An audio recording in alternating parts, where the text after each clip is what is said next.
attentive listener, whose opinion of his consequence increased with what she heard, and who was resolving to retail it all among her neighbours as soon as she could.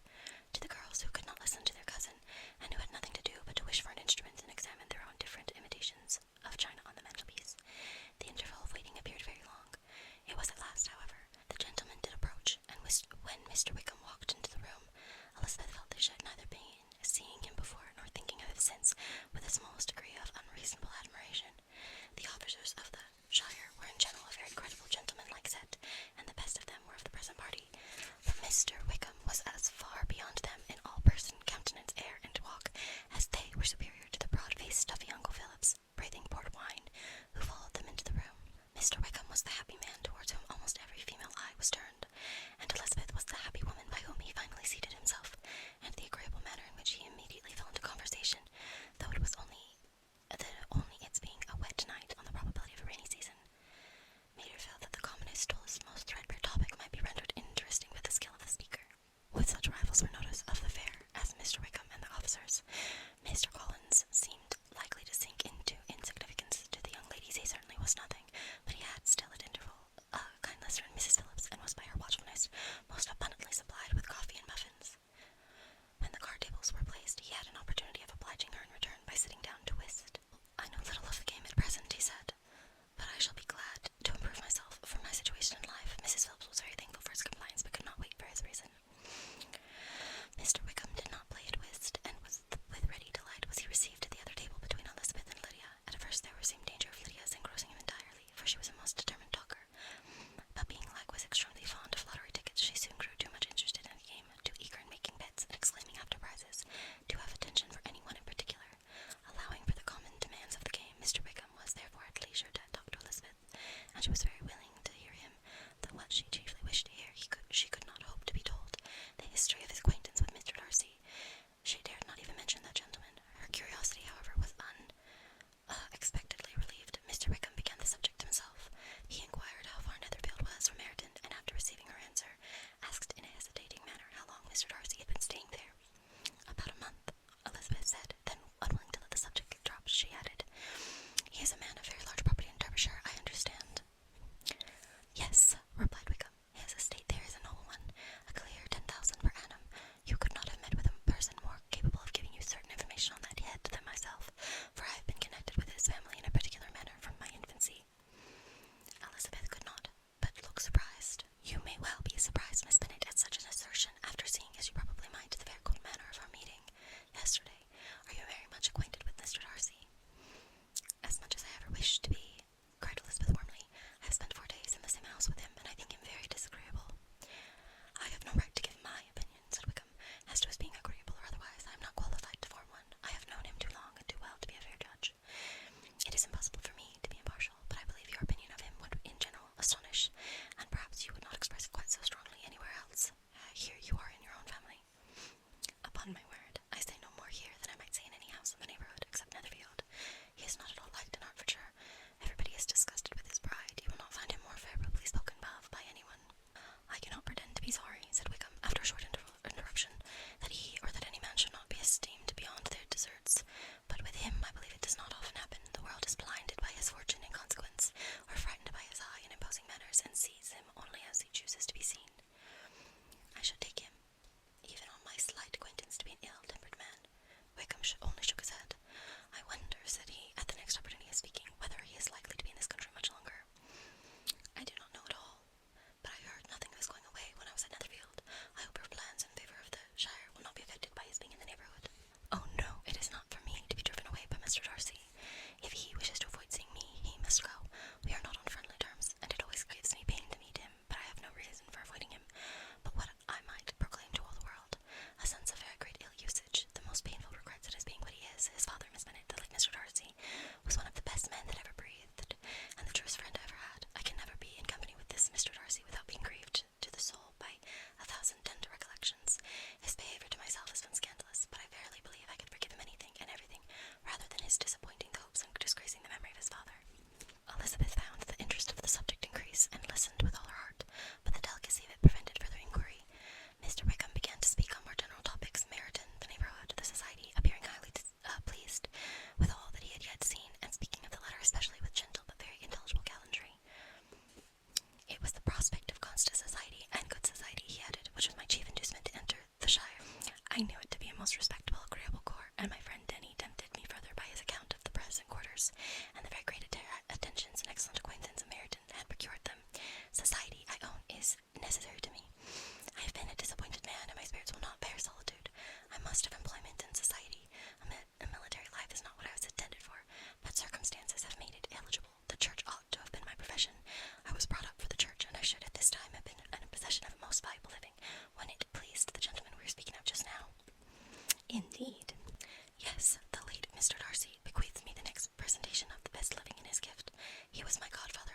quite shocking. He deserves to be publicly disgraced.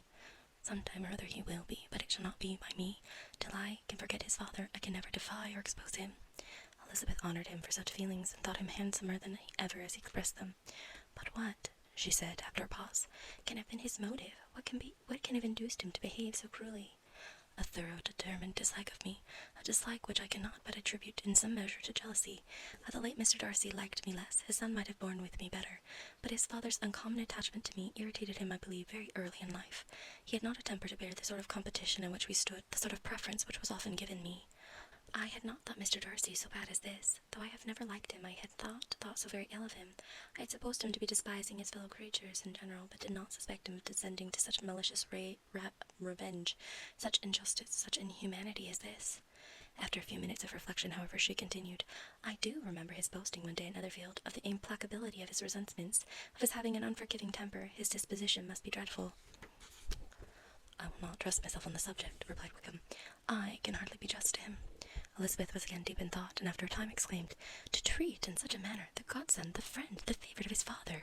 She could have added, a young man too, like you, whose very countenance may vouch for your being amiable, but she contented herself with, and one too who had probably been his own companion from childhood, connected together, as I think you said, in the closest manner. We were born in the same parish, within the same park. The greatest part of our youth was passed together, inmates of the same house, sharing the same amusements, objects of the same parental care. My father began life at the profession which your uncle, Mr. Phillips, appears to do so much credit to, but he gave up everything to be of use to the late Mr. Darcy, and devoted all his time to the care of the Pemberley property. He was most highly esteemed by Mr. Darcy, a most intimate, confidential friend. Mr. Darcy often acknowledged himself to be under the greatest obligations to my father's active superintendence, and when immediately before my father's death Mr. Darcy gave him a voluntary promise of providing for me, I am convinced that he felt it to be as much a debt of gratitude to him as of affection to myself. How strange, cried Elizabeth. How abominable. I wonder that the very pride of this Mr. Darcy has not made him just to you, if from no better motive that he could not have been too proud to be dishonest, for dishonesty I must call it. It is wonderful, replied Wickham, for almost all his actions must be traced to pride, and pride has often been his best friend. It has connected him nearer with virtue than any other feeling, but we are none of us consistent, and his behaviour to me, there were stronger impulses than even pride. Can such abominable pride as his have ever done him good? Yes, it has often led him to be liberal and generous, to give his money freely, to display hospitality, to assist his tenants and relieve the poor. Family pride, filial pride, for he is very proud of what his father was, have done this, not to appear to disgrace his family, to degenerate from popular qualities or lose the influence of the Pemberley house is a powerful motive. He also has brotherly pride, which some brotherly affection makes him a very kind, careful guardian of his sister, and you will hear him generally cried up as the most attentive and best of brothers. What sort of girl is Miss Darcy? He shook his head. I wish I could call her amiable. It gives me pain to speak ill of Darcy, but she is too much like her brother, very, very proud. As a child she was affectionate and pleasing, and extremely fond of me, and I have devoted hours and hours to her amusement. But she is nothing to me now. She is a handsome girl, about 15 or 16, and I understand highly accomplished. Since her father's death, her home has been London, where a lady lives with her and superintends her education.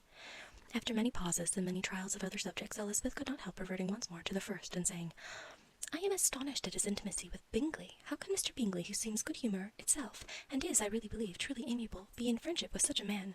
How can they suit each other? Do you know Mr. Bingley? Not at all. He is a sweet-tempered, amiable, charming man. He cannot know what Mr. Darcy is. Probably not, but Mr. Darcy can please where he chooses. He does not want abilities. He can be a very conversable companion if he thinks it worth his while. Among those who are at all his equals in consequence, he is a very different man from what he is to the less prosperous. His pride never deserts him, but with the rich he is liberal-minded, just, sincere, rational, honourable, and perhaps agreeable, allowing something for fortune and figure. The whist party soon afterwards breaking up, the players gathered round the other table, and Mr. Collins took his station between his cousin Elizabeth and Mrs. Phillips. The usual inquiries as to his success were made by the latter.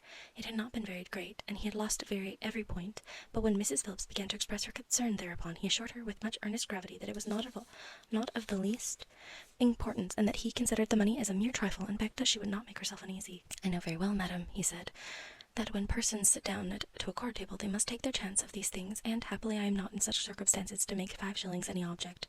There are undoubtedly many who could not say the same, but thanks to Lady Catherine de Bourgh, I am removed far beyond the necessity of regarding little matters. Mr. Wickham's attention was caught, and after observing Mr. Collins for a few minutes, he asked Elizabeth in a low voice whether her relations were very intimately acquainted with the family of de Bourgh. Lady Catherine de Bourgh, she replied, has very lately given him a living. I hardly know how Mr. Collins was at first introduced to her and noticed, but he certainly has not known her long. You know, of course, that Lady Catherine de Bourgh and Lady Anne Darcy were sisters, consequently that she is the aunt to the present Mr. Darcy. No, indeed, I did not. I knew nothing at all of Lady Catherine's connections. I never heard of her existence till the day before yesterday. Her daughter, Miss de Bourgh, will have a very large fortune, and it is to be believed that she and her cousin will unite the two estates. This information made Elizabeth smile as she thought of poor Miss Bingley. Vain indeed must be all her attentions, vain and useless her affection for his sister, and her praise for himself if he were already self-destined to another. Mr. Collins, she said, speaks highly both of Lady Catherine and her daughter, but from some particulars that he has related of her ladyship, I suspect his gratitude misleads him, and that in spite of her being his patroness, she is an arrogant, conceited woman. I believe her to be both in a great degree, replied Wickham. I have not seen her for many years, but I very well remember that I never liked her, and that her manners were dictatorial and insolent. She has the reputation of being remarkably sensible and clever, but I rather believe she derives part of her abilities from her rank and fortune, part from her authoritative manner, and the rest from the pride of her nephew, who chooses that every one connected with him should have an understanding of the first class. Elizabeth allowed that he had given a very rational account of it, and they continued talking together with mutual satisfaction till supper put an end to cards, and gave the rest of the ladies their share of Mr. Wickham's attentions. There could be no conversation in the noise of Mrs. Phillips's supper party, but his manners recommended him to everybody. Whatever he said well, and whatever he did, done gracefully. Elizabeth went away with her head full of him. She could think of nothing but of Mr. Wickham, and of what he had told her all the way home, but there was not time for her even to mention his name as they went, for neither Lydia nor Mr. Collins were once silent. Lydia talked incessantly of lottery tickets, of the fish she had lost and the fish she had won, and Mr. Collins, in describing the civility of Mr. and Mrs. Phillips, protesting that he did not in the least regard his losses at whist, enumerating all the dishes at supper, and repeatedly fearing that he crowded his cousins, had more to say than he could well manage before the carriage stopped at the Longbourn house. Chapter 17. Elizabeth related to Jane the next day what had passed between Mr. Wickham and herself. Jane listened with astonishment and concern. She knew not how to believe that Darcy could be so unworthy of Mr. Bingley's regard, and yet it was not in her nature to question the veracity of a young man of such amiable appearance as Mr. Wickham. The possibility of his having really endured such unkindness was enough to interest all her tender feelings, and nothing therefore remained to be done but to think well of them both, to defend the conduct of each, and throw into the account of accident or mistake whatever could not be otherwise explained. They have both, said she, been deceived, I dare say, in some way or other, of which we can form no idea. Interested people have perhaps misrepresented each to the other. It is, in short, impossible for us to conjecture the cause or circumstances which may have alienated them without actual blame on either side. Very true indeed. And now, my dear Jane, what have you got to say on behalf of the interested people who have probably been concerned in the business? Do clear them, too, or it shall be obliged to think ill of somebody. Laugh as much as you choose, but you will not laugh me out of my opinion, my dearest Lizzie. But do consider in what a disgraceful light it places Mr. Darcy, to be treating his father's favourite in such a manner, one whom his father had promised to provide for. It is impossible. No man of common humanity, no man who had any value for his character, could be capable of it. Can his most intimate friends be so excessively deceived in him? Oh, no! I can much more easily believe Mr. Bingley's being imposed on than that Mr. Wickham should invent such a history of himself as he gave me last night. Names, facts, everything mentioned without ceremony. If it be not so, then Mr. Darcy contradicted. Besides, there was truth in his looks. It is difficult indeed. It is distressing. One does not know what to think. I beg your pardon. One knows exactly what to think. But Jane could think with certainty on only one point, that Mr. Bingley, if he had been imposed on, would have much to suffer when the affair became public. The two young ladies were summoned from the shrubbery where their conversation passed by the arrival of some of the very persons of whom they had been speaking. Mr. Bingley and his sisters came to give their personal invitation for the long-expected ball at Netherfield, which was fixed for the following Tuesday. The two ladies were delighted to see their dear friend again, called it an age since they had met, and repeatedly asked what she had been doing with herself since their separation. To the rest of the family they paid little attention, avoiding Mrs. Bennet as much as possible, saying not much to Elizabeth, and nothing at all to the others. They were soon gone again, rising from their seats with an activity which took their brother by surprise, and hurrying off as if eager to escape from Mrs. Bennet's civilities. The prospect of the Netherfield ball was extremely agreeable to every female of the family. Mrs. Bennet chose to consider it as given in compliment to her eldest daughter, and was particularly flattered by receiving the invitation from Mr. Bingley himself, instead of a ceremonious card. Jane pictured to herself a happy evening in the society of her two friends, at the attention of their brother, and Elizabeth thought with pleasure of dancing a great deal with Mr. Wickham, and of seeing a confirmation of everything in Mr. Darcy's looks and behaviour. The happiness anticipated by Catherine and Lydia depended less on any single event, or any particular person, for they each, like Elizabeth, meant to dance half the evening with Mr. Wickham. He was by no means the only partner who could satisfy them, and a ball was at any rate a ball, and even Mary could assure her family that she had no disinclination for it. "Well, I can have my mornings to myself," said she. "It is enough. I think it no sacrifice to join occasionally in evening engagements. Society has claims on all of us, and I profess myself one of those who consider intervals of recreation and amusement as desirable for everybody." Elizabeth's spirits were so high on the occasion that, though she did not often speak unnecessarily to Mr. Collins, she could not help asking him whether he intended to accept Mr. Bingley's invitation, and if he did, whether he would think it proper to join in the evening's amusement. And she was rather surprised to find that he entertained no scruple whatever on that head, and was very far from dreading a rebuke either from the Archbishop or Lady Catherine de Bourgh by venturing to dance. "I am by no means of opinion, I assure you," said he, "that a ball of this kind given by a young man of character to respectable people can have any evil tendency, and I am so far from objecting to dancing myself that I shall hope to be honoured with the hands of all my fair cousins in the course of the evening. Hi, am I getting a kiss? And I take this opportunity of soliciting yours, Miss Elizabeth, for the first 2 dances especially, as a preference which I trust my cousin Jane will attribute to the right cause, and not to any disrespect for her." Elizabeth felt herself completely taken in. She had fully proposed being engaged by Wickham for those very dances, and to have Mr. Collins instead. Her liveliness had been never worse timed. There was no help for it, however. Mr. Wickham's happiness and her own was perforce delayed a little longer, and Mr. Collins' proposal accepted with as good a grace as she could. She was not the better pleased with his gallantry from the idea it suggested of something more. It now struck her that she was selected from among her sisters as worthy of being mistress of Hunsford Parsonage, and of assisting to form a quadrille table at Rosings, in the absence of more eligible visitors. The idea soon reached to conviction as she observed his increasing civilities towards herself, and heard his frequent attempt at a compliment on her wit and vivacity. Though more astonished than gratified herself by this effect of her charms, it was not long before her mother gave her to understand that the probability of her marriage was exceedingly agreeable to her. Elizabeth, however, did not choose to take the hint, being well aware that a serious dispute must be the consequence of any reply. Mr. Collins might never make the offer, and till he did, it was useless to quarrel about him. If there had not been another field ball to prepare for and talk of, the younger Miss Bennets would have been in a pitiable state at this time, for from the day of the invitation to the day of the ball there was such a succession of rain as prevented their walking to Meryton once. No aunt, no officers, no news could be sought after. The very shoe roses for Netherfield were got by proxy. Even Elizabeth might have found some trial of her patience in weather which totally suspended the improvement of her acquaintance with Mr. Wickham, and nothing less than a dance on Tuesday could have made such a Friday, Saturday, Sunday, and Monday endurable to Kitty and Lydia. Chapter 18. Till Elizabeth entered the drawing-room at Netherfield, and looked in vain for Mr. Wickham among the cluster of redcoats there assembled. A doubt of his being present had never occurred to her. The certainty of meeting him had not been checked by any of those recollections that might not unreasonably have alarmed her. She had dressed with more than usual care, and prepared in the highest spirits for the conquest of all that remained unsubdued of his heart, trusting that it was not more than might be won in the course of the evening. But in an instant arose the dreadful suspicion of his being purposely omitted for Mr. Darcy's pleasure in the Bingley's invitation to the officers, and though this was not exactly the case, the absolute fact of his absence was pronounced by his friend Mr. Denny, to whom Lydia eagerly applied, and who told them that Wickham had been obliged to go to town on business the day before, and was not yet returned, adding with a significant smile, "I do not imagine his business would have called him away just now if he had not wished to avoid a certain gentleman here." This part of his intelligence, though unheard by Lydia, was caught by Elizabeth, and as it was assured her that Darcy was not less answerable for Wickham's absence than if her first surmise had been just, every feeling of displeasure against the former was so sharpened by immediate disappointment that she could hardly reply with tolerable civility to the polite inquiries which he directly afterwards approached to make.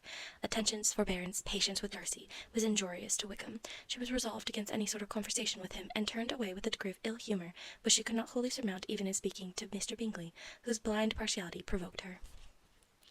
But Elizabeth was not formed for ill humour, and though every prospect of her own was destroyed for the evening, it could not dwell long on her spirits, and having told all her griefs to Charlotte Lucas, whom she had not seen for a week, she was able to make a voluntary transition to the oddities of her cousin, and to point him out to her particular notice.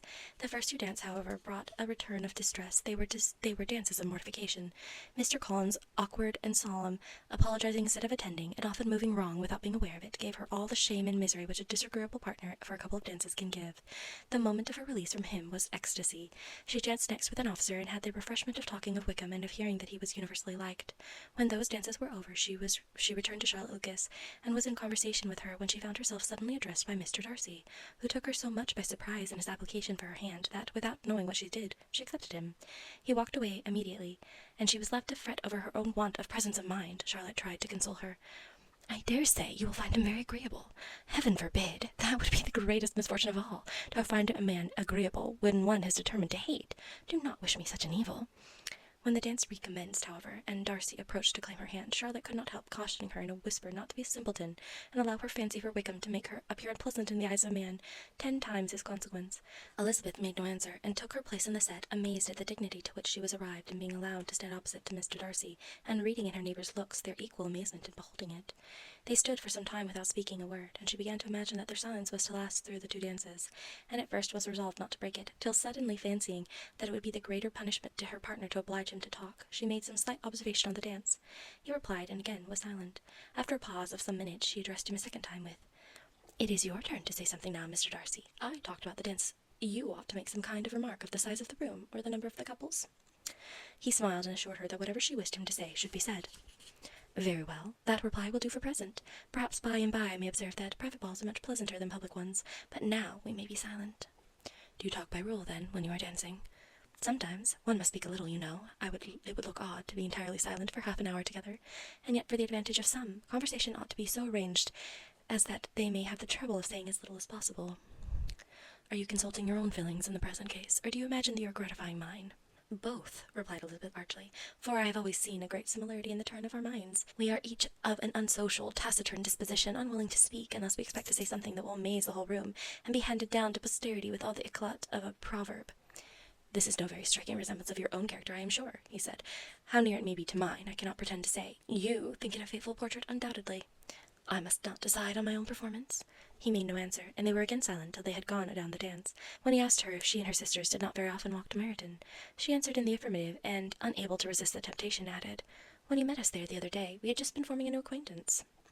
The effect was immediate. A deeper shade of hauteur overspread his features, and he said not a word, and Elizabeth, though blaming herself for her own weakness, could not go on. At length Darcy spoke, and in a constrained manner said, "Mr. Wickham is blessed with such happy manners as may ensure his making friends. Whether he may be equally capable of retaining them is less certain."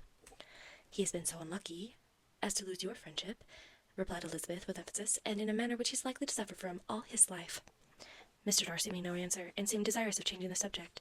At that moment Sir William Lucas appeared close to them, meaning to pass through the set to the other side of the room, but on perceiving Mr. Darcy he stopped with a bow of superior courtesy to compliment him on his dancing and his partner.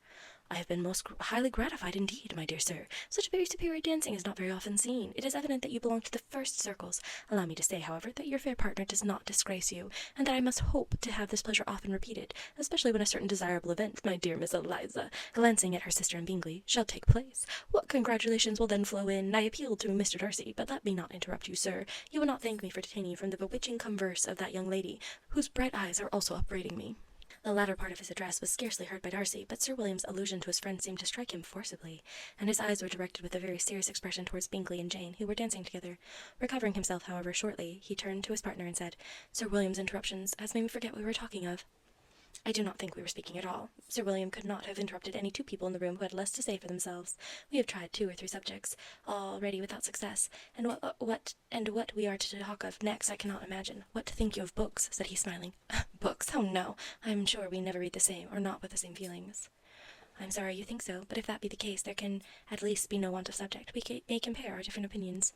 "No, I cannot talk of books in a ballroom. My head is always full of something else." "The present always occupies you in such a scene, does it?" he said with a look of doubt.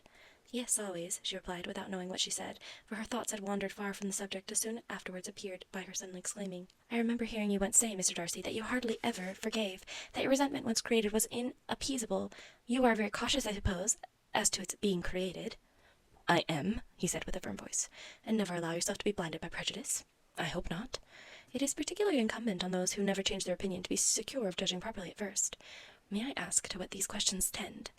"Merely to the illustration of your character," she said, endeavouring to shake off her gravity. "I am trying to make it out." "And what is your success?" She shook her head. "I do not get on at all. I hear such different accounts of you as to puzzle me exceedingly." "I can readily believe," he answered gravely, "that reports may vary greatly with respect to me, and I could wish, Miss Bennet, that you were not to sketch my character at the present moment, as there is reason to fear that the performance would reflect no credit on either." "But if I do not take your likeness now, I may never have another opportunity." "I would by no means suspend any pleasure of yours," he coldly replied. She said no more, and as they went down the other dance, and parted in silence, on each side dissatisfied, though not to an equal degree, for in Darcy's breast there was a tolerable powerful feeling towards her, which soon procured her pardon, and directed all his anger against another. They had not long separated when Miss Bingley came towards her with an expression of civil disdain, thus accosted her. So, Miss Eliza, I hear you are quite delighted with George Wickham. Your sister has been talking to me about him and asking me 1,000 questions, and I find that the young man forgot to tell you, among his other communications, that he was the son of old Wickham, the late Mr. Darcy's steward. Let me recommend you, however, as a friend, not to give implicit confidence to his assertions, for as to Mr. Darcy's using him ill, it is perfectly false, for, on the contrary, he has been always remarkably kind to him, though George Wickham has treated Mr. Darcy in a most infamous manner. I do not know the particulars, but I know very well that Mr. Darcy is not in the least to blame, that he cannot bear to hear George Wickham mentioned, and that though my brother thought he could not well avoid including him in his invitation to the officers, he was excessively glad to find that he had taken himself out of the way. His coming into the country at all is a most insolent thing indeed, and I wonder how he could presume to do it. I pity you, Miss Eliza, for the discovery of your favourite's guilt, but really, considering his descent, one could not expect much better. His guilt and his descent appear, by your account, to be the same, said Elizabeth angrily, for I have heard you accuse him of nothing worse than of being the son of Mr. Darcy's steward, and of that, I can assure you, he informed me himself. I beg your pardon, replied Miss Bingley, turning away with a sneer. Excuse my interference, it was kindly meant. Insolent girl, said Elizabeth to herself. You are much mistaken if you expect to influence me by such a paltry attack as this. I see nothing in it but your own wilful ignorance and the malice of Mr. Darcy. She then sought her oldest sister, who had undertaken to make inquiries on the same subject of Bingley. Jane met her with a smile of such sweet complacency, a glow of such happy expression, as sufficiently marked how well she was satisfied with the occurrence of the evening.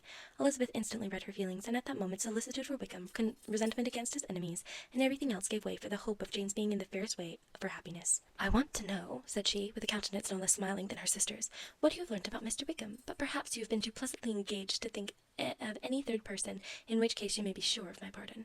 No, replied Jane, I have not forgotten him, but I have nothing satisfactory to tell you. Mr. Bingley does not know the whole of his history, and is quite ignorant of the circumstances which principally offended Mr. Darcy, but he will vouch for the good conduct, the probity, and honour of his friend, and is perfectly convinced that Mr. Wickham has deserved much less attention from Mr. Darcy than he has received, and I am sorry to say that, by his account as well as his sister's, Mr. Wickham is by no means a respectable young man. I am afraid he has been very imprudent, and has deserved to lose Mr. Darcy's regard. Mr. Bingley did not know Mr. Wickham himself. No, he never saw him till the other morning at Meryton. This account, then, is what he has received from Mr. Darcy. I am perfectly satisfied. But what does he say of the living? He does not exactly recollect the circumstances, though he has heard them from Mr. Darcy more than once, but he believes that it was left to him conditionally only. I have no doubt of Mr. Bingley's sincerity, said Elizabeth warmly, but you must excuse me not being convinced by assurances only. Mr. Bingley's defence of his friend was a very able one, I dare say, but since he is unacquainted with several parts of the story, and has learned the rest from his friend himself, I shall venture still to think of both gentlemen as I did before. She then changed the discourse to one word gratifying to each, and one which there could be no difference of sentiment. Elizabeth listened with delight to the happy though modest hopes which Jane entertained of Bingley's regard, and said all in her power to heighten her confidence in it. On their being joined by Mr. Bingley himself, Elizabeth withdrew to Miss Lucas, to whose inquiry after the pleasantness of her last partner she had scarcely replied, before Mr. Collins came up to them and told her with great exultation that he had just been so fortunate as to make a most important discovery. I have found out, he said by singular accident, that there is now in the room a near relation of my patroness. I happened to overhear the gentleman himself mentioning to the young lady who does the honours of this house the names of his cousin Miss de Bourgh and her mother Lady Catherine. How wonderfully these sorts of things occur! Who would have thought of my meeting with, perhaps, a nephew of Lady Catherine de Bourgh in this assembly? I am most thankful that the discovery is made in time for me to pay my respects to him, which I am now going to do, and trust he will excuse me not having done it before. My total ignorance of the connection must plead my apology. You are not going to introduce yourself to Mr. Darcy? Indeed I am. I shall entreat his pardon for not having done it earlier. I believe to be Lady Catherine's nephew. It will be in my power to assure him that her ladyship was quite well yesterday se'nnight. Elizabeth tried hard to dissuade him from such a scheme, assuring him that Mr. Darcy would consider his addressing him with that introduction as an impertinent freedom, rather than a compliment to his aunt, that it was not in the least necessary there should be any notice on either side, and that if it were, it must belong to Mr. Darcy, the superior in consequence, to begin the acquaintance. Mr. Collins listened to her with the determined air of following his own inclination, and when she ceased speaking, replied thus: My dear Miss Elizabeth, I have the highest opinion in the world of your excellent judgment in all matters within the scope of your understanding, but permit me to say that there must be a wide difference between the established forms of ceremony against the laity, and those which regulate the clergy. For give me leave to observe that I consider the clerical office as equal in point of dignity with the highest rank in the kingdom, provided that a proper humility of behaviour is at the same time maintained. You must therefore allow me to follow the dictates of my conscience on this occasion, which leads me to perform what I look on as a point of duty. Pardon me for neglecting to profit by your advice, which on every other subject shall be my constant guide, though in the case before us I consider myself more fitted by education and habitual study to decide on what is right than a young lady like yourself. And with a low bow he left her to attack Mr. Darcy, whose reception of his advances she eagerly watched, and whose astonishment at being so addressed was very evident. Her cousin prefaced his speech with a solemn bow, and though she could not hear a word of it, she felt as if hearing it all she saw in the motion of his lips the words apology, Hunsford, and Lady Catherine de Bourgh. It vexed her to see him expose himself to such a man. Mr. Darcy was eyeing him with unrestrained wonder, and when at last Mr. Collins allowed him time to speak, replied with an air of distant civility. Mr. Collins, however, was not discouraged from speaking again, and Mr. Darcy's contempt seemed abundantly increasing with the length of his second speech, and at the end of it he only made him a slight bow, and moved away another way. Mr. Collins then returned to Elizabeth. "I have no reason, I assure you," said he, "to be dissatisfied with my reception. Mr. Darcy seemed much pleased with the attention. He answered me with the utmost civility, and even paid me the compliment of saying that he was so well commenced with Lady Catherine's discernment as to be certain she could never bestow a favour unworthily. It was really a very handsome thought. Upon the whole, I am much pleased with him." As Elizabeth had no longer any interest of her own to pursue, she turned her attention almost entirely on her sister and Mr. Bingley, and the train of agreeable reflections which her observations gave birth to made her perhaps almost as happy as Jane. She saw her, in idea, settled in that very house, and all the felicity which a marriage of true affection could bestow, and she felt capable under such circumstances of endeavouring even to like Bingley's two sisters. Her mother's thoughts, she plainly saw, were bent the same way, and she was determined not to venture near her, lest she might hear too much. When they sat down to supper, therefore, she considered it a most unlucky perverseness which placed them within one of each other, and deeply was she vexed to find that her mother was talking to that one person, Lady Lucas, freely, openly, and of nothing else but of her expectation that Jane would soon be married to Mr. Bingley. It was an animating subject, and Mrs. Bennet seemed incapable of fatigue while enumerating the advantages of the match. His being such a charming young man, and so rich, and living but 3 miles from them, were the first points of self-gratulation, and then it was such a comfort to think how fond the two sisters were of Jane, and to be certain that they must desire the connection as much as she could. It was, moreover, such a promising thing for her younger daughters, as Jane's marrying so greatly must throw them in the way of other rich men.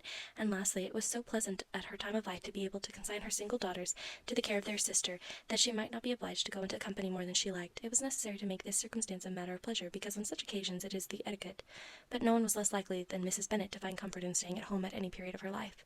She concluded with many good wishes that Lady Lucas might soon be equally fortunate, though evidently and triumphantly believing there was no chance of it. In vain did Elizabeth endeavour to check the rapidity of her mother's words, or persuade her to describe her felicity in a less audible whisper, for, to her inexpressible vexation, she could perceive that the chief of it was overheard by Mr. Darcy, who sat opposite to them. Her mother only scolded her for being nonsensical. "What is Mr. Darcy to me, pray, that I should be afraid of him? I am sure we owe him no such particular civility as to be obliged to say nothing he may not like to hear.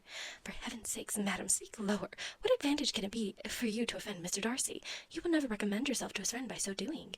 Nothing she could say, however, had any influence. Her mother would talk of her views in the same intelligible tone. Elizabeth blushed and blushed again with shame and vexation. She could not help frequently glancing her eye at Mr. Darcy, though every glance convinced her of what she dreaded, for though he was not always looking at her mother, she was convinced that his attention was invariably fixed by her. The expression of his face changed gradually from indignant contempt to composed and steady gravity. At length, however, Mrs. Bennet had no more to say, and Lady Lucas, who had been long yawning at the repetition of delights which she saw no likelihood of sharing, was left to the comforts of old ham and chicken. Elizabeth now began to revive, but not long was the interval of tranquillity, for when supper was over, singing was talked of, and she had the mortification of seeing Mary, after very little entreaty, preparing to oblige the company. By many significant looks and silent entreaties did she endeavour to prevent such a proof of complaisance, but in vain. Mary would not understand them. Such an opportunity of exhibiting was delightful to her, and she began her song. Elizabeth's eyes were fixed on her with most painful sensations, and she watched her progress through the several stanzas with an impatience which was very ill rewarded at their close, for Mary, on receiving amongst thanks of the table the hint of a hope that she might be prevailed on to favour them again, after the pause of half a minute, began another. Mary's powers were by no means fitted for such a display. Her voice was weak, and her manner affected. Elizabeth was in agonies. She looked at Jane to see how she bore it, but Jane was very composedly talking to Bingley. She looked at his two sisters, and saw them making signs of derision at each other, and at Darcy, who continued, however, impenetrably grave. She looked at her father to entreat his interference, lest Mary should be singing all night. He took the hint, and when Mary had finished her second song, said aloud, "That will do extremely well, child. You have delighted us long enough. Let the other young ladies have time to exhibit." Mary, though pretending not to hear, was somewhat disconcerted, and Elizabeth, sorry for her, and sorry for her father's speech, was afraid her anxiety had done no good. Others of the party were now applied to. "If I," said Mr. Collins, "were so fortunate as to be able to sing, I should have great pleasure, I am sure, in obliging the company with an air, for I consider music as a very innocent diversion, and perfectly compatible with the profession of a clergyman. I do not mean, however, to assert that we can be justified in devoting too much of our time to music, for there are certainly other things to be attended to. The rector of a parish has much to do. In the first place, he must make such an agreement for tithes as may be beneficial to himself and not offensive to his patron. He must write his own sermons, and the time that remains will not be too much for his parish duties and the care and improvement of his dwelling, which he cannot be excused from making as comfortable as possible, and I do not think it of light importance that he should have attentive and conciliatory manners towards everybody, especially towards those to whom he owes his preferment. I cannot acquit him of that duty, nor could I think well of the man who should omit an occasion of testifying his respect towards anybody connected with the family. And with a bow to Mr. Darcy, he concluded his speech, which had been spoken so loud as to be heard by half the room. Many stared.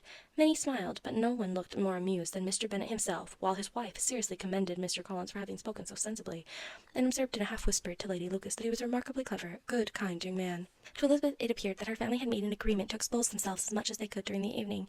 It would have been impossible for them to play their parts with more spirit, or finer success, and happy did she think that for Bingley and her sister that some of the exhibition had escaped his notice, and that his feelings were not of a sort to be much distressed by the folly which he must have witnessed. That his two sisters and Mr. Darcy, however, should have such an opportunity of ridiculing her relations was bad enough, and she could not determine whether the silent contempt of the gentlemen or the insolent smiles of the ladies was more intolerable. The rest of the evening brought her little amusement. She was teased by Mr. Collins, who continued most perseveringly by her side, and though he could not prevail with her to dance with him again, put it out of her power to dance with others. In vain did she entreat him to stand up with somebody else, and offered to introduce him to any young lady in the room. He assured her that as to dancing he was perfectly indifferent to it, that his chief object was by delicate attentions to recommend himself to her, and that he should therefore make a point of remaining close to her the whole evening. There was no arguing upon such a point. She owed her greatest relief to her friend, Miss Lucas, who often joined them and good-naturedly engaged Mr. Collins' conversation to herself. She was at least free from the offence of Mr. Darcy's further notice, though often standing within a very short distance of her, quite disengaged, he never came near enough to speak. She felt it to be the probable consequence of her allusions to Mr. Wickham, and rejoiced in it. The Longbourn party were the last of the company to depart, and by a manoeuvre of Mrs. Bennet had to wait for their carriages a quarter of an hour after everybody else was gone, which gave them time to see how heartily they were wished away by some of the family. Mrs. Hurst and her sisters scarcely opened their mouths except to complain of fatigue, and were evidently impatient to have the house to themselves. They repulsed every attempt of Mrs. Bennet at conversation, and by so doing threw a languor over the whole party, which was very little relieved by the long speeches of Mr. Collins, who was complimenting Mr. Bingley and his sisters on the elegance of their entertainment, and the hospitality and politeness which had marked the behaviour to their guest. Darcy said nothing at all. Mr. Bennet, in equal silence, was enjoying the scene. Mr. Bingley and Jane were standing together a little detached from the rest, and talked only to each other. Elizabeth persevered as steady a silence as either Mrs. Hurst or Miss Bingley, and even Lydia was too much fatigued to utter more than the occasional exclamation, "Oh, how tired I am!" accompanied by a violent yawn. When at length they arose to take leave, Mrs. Bennet was most pressingly civil in her hope of seeing the whole family soon at Longbourn, and addressed herself particularly to Mr. Bingley to assure him how happy he would make them by eating a family dinner with them at any time, without the ceremony of a formal invitation. Bingley was all grateful pleasure, and he readily engaged for taking the earliest opportunity of waiting on her, after his return from London, whither he was obliged to go the next day for a short time. Mrs. Bennet was perfectly satisfied, and quitted the house, under the delightful persuasion that, allowing for the necessary preparations of settlements, new carriages, and wedding clothes, she should undoubtedly see her daughter settled at Netherfield in the course of 3 or 4 months. Of having another daughter married to Mr. Collins she thought with equal certainty, and with considerable, though not equal, pleasure. Elizabeth was the least dear to her of all her children, and though the man and the match were quite good enough for her, the worth of each was eclipsed by Mr. Bingley and Netherfield. Chapter 19. The next day opened a new scene at Longbourn. Mr. Collins made his declaration in form, having resolved to do it without loss of time, as his leave of absence extended only to the following Saturday, and having no feelings of diffidence to make it distressing to himself even at the moment, he set about it in a very orderly manner, with all the observances which he supposed a regular part of the business. On finding Mrs. Bennet, Elizabeth, and one of the younger girls together soon after breakfast, he addressed the mother in these words: "May I hope, madam, for your interest with your fair daughter Elizabeth, when I solicit for the honour of a private audience with her in the course of this morning?" Before Elizabeth had time for anything but a blush of surprise, Mrs. Bennet instantly answered, "Oh dear, yes, certainly. I'm sure Lizzie will be very happy. I'm sure she can have no objection. Come, Kitty, I want you upstairs." And gathering her work together, she was hastening away, when Elizabeth called out, "Dear madam, do not go. I beg you will not go. Mr. Collins must excuse me. He can have nothing to say to me that anybody need not hear. I am going away myself." No, nonsense, Lizzie. I desire you will stay where you are." And upon Elizabeth seeming really, with vexed and embarrassed looks, about to escape, she added, "Lizzie, I insist upon you staying and hearing Mr. Collins." Elizabeth would not oppose such an injunction, and a moment's consideration making her also sensible that it would be wisest to get it over as soon and as quietly as possible, she sat down again, and tried to conceal by an incessant employment the feelings which were divided between distress and diversion.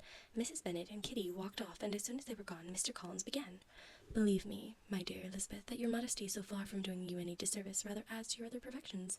You would have been less amiable in my eyes had there not been this little unwillingness. But allow me to assure you that I have your respected mother's permission for this address. You can hardly doubt the purport of my discourse. However your natural delicacy may lead you to dissemble, my attentions have been too marked to be mistaken. Almost as soon as I entered the house, I singled you out as the companion of my future life.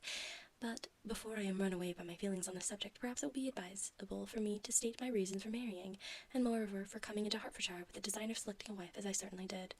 The idea of Mr. Collins, with all his solemn composure, being run away by his feelings, made Elizabeth so near laughing that she could not use the short pause he allowed in any attempt to stop him further, and he continued. My reasons for marrying are, first, I think it a right thing for every clergyman in easy circumstance, like myself, to set the example of matrimony in his parish. Secondly, that I am convinced that it will add very greatly to my happiness. And thirdly, which perhaps I ought to have mentioned earlier, that it is the particular advice and recommendation of the very noble lady whom I have the honour of calling patroness. Twice has she condescended to give me her opinion, unasked too, on the subject, and it was but the very Saturday night before I left Hunsford, between our pools at Quadrille, while Mrs. Jenkinson was arranging Mr. Burke's footstool, that she said, "Mr. Collins, you must marry. A clergyman like you must marry. Choose properly. Choose a gentlewoman for my sake, and for your own let her be an active, useful sort of person, not brought up high, but able to make a small income go a good way. This is my advice. Find such a woman as soon as you can. Bring her to Hunsford, and I will visit her. Allow me, by the way, to observe, my fair cousin, that I do not reckon the notice and kindness of Lady Catherine de Bourgh as among the least of the advantages my power to offer. You will find her manners beyond anything I can describe, and your wit and vivacity I think must be acceptable to her, especially when tempered with the silence and respect which her rank will inevitably excite. Thus much for my general intention in favour of matrimony. It remains to be told why my views were directed to Longbourn instead of my own neighbourhood, when I assure you there are many amiable young women. But the fact is, that being as I am to inherit this estate after the death of your honoured father, who, however, may live many years longer, I could not satisfy myself without resolving to choose a wife from among his daughters, that the loss to them might be as little as possible when the melancholy event takes place, which, however, as I have already said, may not be for several years.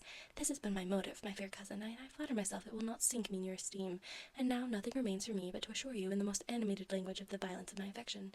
To fortune I am perfectly indifferent, and shall make no demand of that nature on your father, since I am well aware that it could not be complied with, and that £1,000 and the 4 per cents, which will not be yours till after your mother's decrease, is all that you may ever be entitled to. On that head, therefore, I shall be uniformly silent, and you may assure yourself that no ungenerous reproach will ever pass my lips when we are married." It was absolutely necessary to interrupt him now. "You are too hasty, sir," she cried. "You forget that I have made no answer. Let me do it without further loss of time. Accept my thanks for the compliment you are paying me, and am very sensible of the honour of your proposals, but it is impossible for me to do otherwise than decline them." "I am not now to learn," replied Mr. Collins, with a formal wave of his hand, "that it is usual with young ladies to reject the addresses of the man whom they secretly mean to accept when he first applies for their favour, and that sometimes the refusal is repeated a second or even a third time. I am therefore by no means discouraged by what you have said, and I shall hope to lead you to the altar ere long." "Upon my word, sir," cried Elizabeth, "your hope is rather an extraordinary one, after my declaration. I do assure you that I am not one of those young ladies, if such young ladies there are, who are so daring as to risk their happiness on the chance of being asked a second time. I am perfectly serious in my refusal. You could not make me happy, and I am convinced that I am the last woman in the world who could make you so. Nay, were your friend Lady Catherine to know me, I am persuaded she would find me in every respect ill qualified for the situation."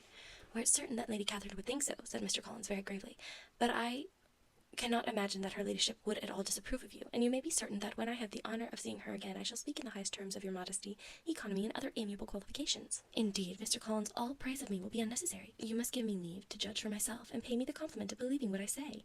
I wish you very happy and very rich, and by refusing your hand do all in my power to prevent your being otherwise.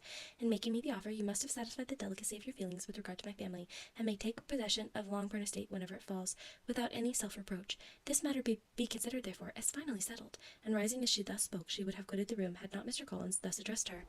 "When I do myself the honour of speaking to you next on this subject, I shall hope to receive a more favourable answer than you have now given me, though I am far from accusing you of cruelty at present, because I know it to be the established custom of your sex to reject a man on the first application, and perhaps you have even now said as much to encourage my suit as would be consistent with the true delicacy of the female character."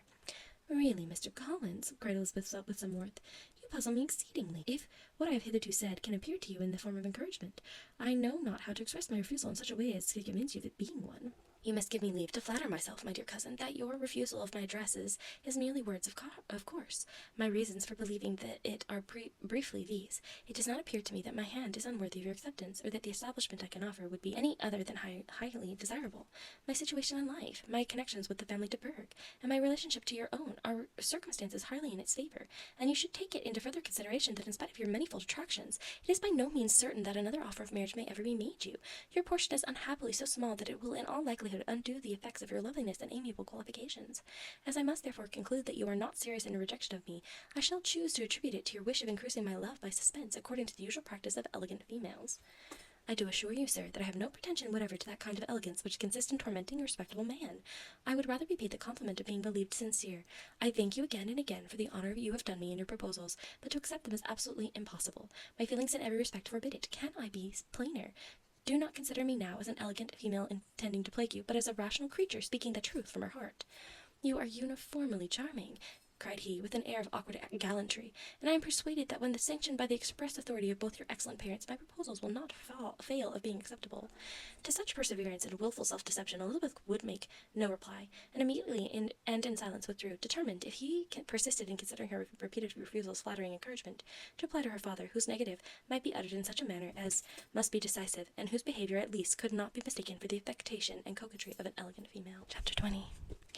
Mr. Collins was not left long to the silent contemplation of his successful love, for Mrs. Bennet, having dawdled about in the vestibule to watch for the end of the conference, no sooner saw Elizabeth open the door, and with quick step pass her towards the staircase, than she entered the breakfast-room, and congratulated both him and herself in warm terms on the happy prospect of their nearer connection. Mr. Collins received and returned these felicitations with equal pleasure, and then proceeded to relate the particulars of their interview, with the result of which he trusted he had every reason to be satisfied, since the refusal which his cousin had steadfastly given him would naturally flow from her bashful modesty and the genuine delicacy of her character.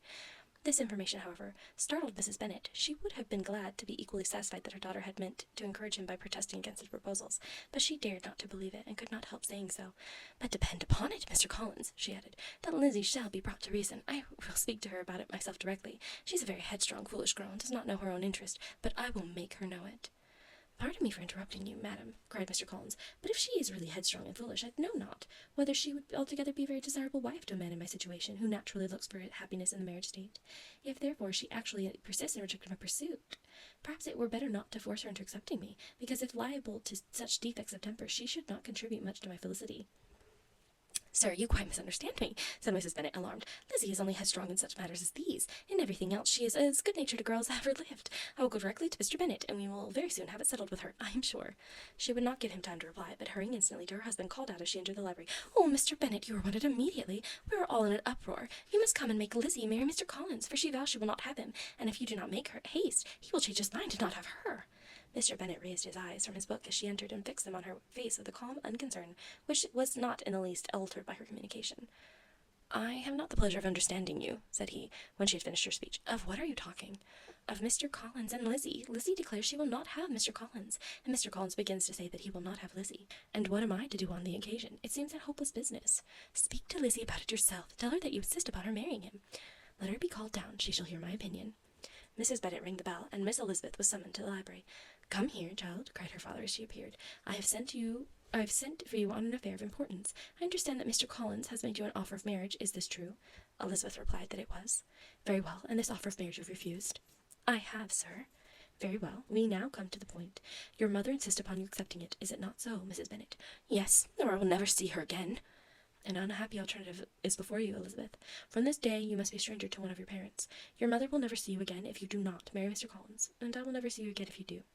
Elizabeth could not but smile at such a conclusion of such a beginning, but Mrs. Bennet, who had persuaded herself that her husband regarded the affair as she wished, was excessively disappointed. "What do you mean, Mr. Bennet, by talking in this way? You promised me to insist upon her marrying him."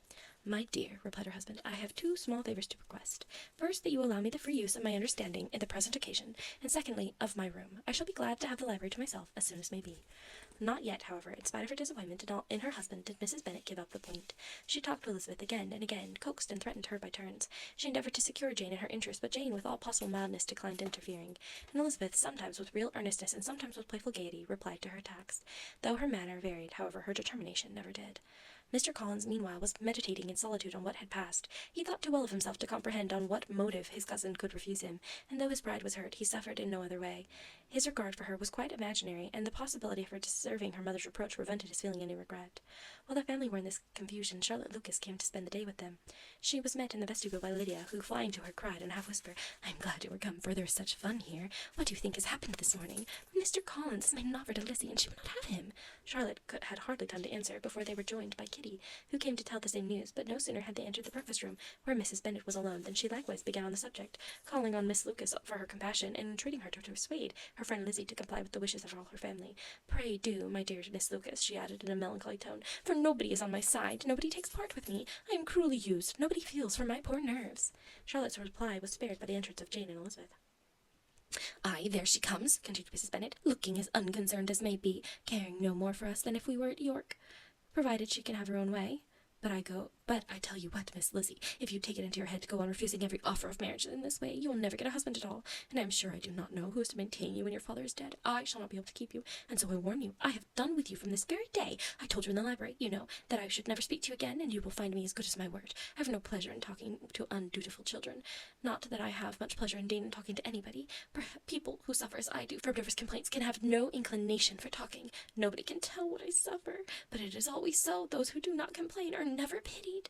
Her daughters listened in silence to this effusion, sensible that any attempt to reason with or soothe her would only increase the irritation. She talked on, therefore, without interruption from any of them, till they were joined by Mr. Collins, who entered with an air more stately than usual, and on perceiving them, she said to the girls, "Now I do insist upon it that you, all of you, hold your tongues, and let Mr. Collins and me have a little conversation together." Elizabeth passed quietly out of the room. Jane and Kitty followed, but Lydia stood her ground, determined to hear all she could, and Charlotte, detained first by the civility of Mr. Collins, whose inquiries were after herself and all her family were very minute, and then by a little curiosity satisfied herself with walking to the window and pretending not to hear. In a doleful voice, Mrs. Bennet began to project conversation. "Oh, Mr. Collins!" "My dear madam," replied he, "let us be forever silent on this point. Far be it from me," he presently continued, in a voice that marked his displeasure, "to resent the behaviour of your daughter.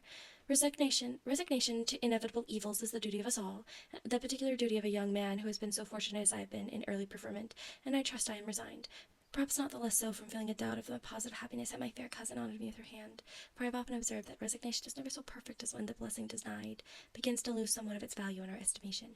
You will not, I hope, consider me as showing any disrespect to your family, my dear madam, by thus withdrawing my pretensions to your daughter's favour, without having paid yourself and Mr. Bennet the compliment of requesting you to interpose your authority in my behalf. My conduct may, I fear, be objectionable in having accepted my dismission from your daughter's lips instead of your own, but we are all liable to error. I have certainly meant well through the whole affair. My object has been to secure an amiable companion for myself, with due consideration for the advantage of all your family, and if my manner has been at all reprehensible, I beg leave to apologize." That's it for chapter 20. I hope that you enjoyed it. If you did, like this video and subscribe.